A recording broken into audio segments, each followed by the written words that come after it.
questions that we typically ask our clients is, do you have the right people?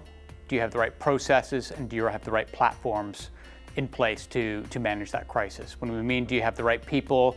Do we have the people now like web developers, graphic artists, community managers now who are increasingly important to a crisis response? When we think of the processes, we also think about, do we have the right ways to identify a crisis, respond to a crisis, and then recover from the crisis? And when we think about the platforms, obviously we need to think about social media and digital platforms.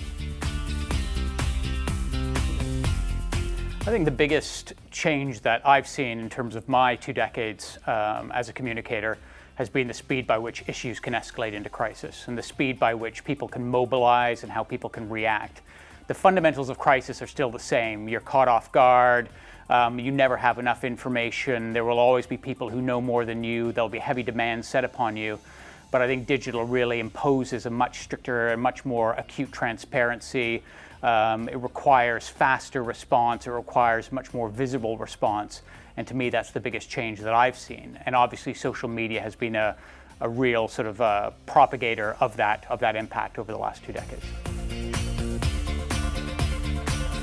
I think with fake news, the first thing you need to do is be significantly more aware of what's being said out there about you. And if there is misinformation and falsehood being stated, you've got to be able to react very quickly and very forcefully against that. The second thing that you need to do is obviously have the data, good, robust, relevant data to be able to back up your arguments when you are dealing with misinformation, accusations, falsehoods as well. The third thing we should be doing is using our allies, both inside and outside the organization, using your employees to deliver the message on your behalf. They may be more credible and trustworthy than you are. And finally, you need to be thinking about reputation building and trust building even before an issue happens, so that you've built up that reputational capital that will defend you as and when misinformation comes out.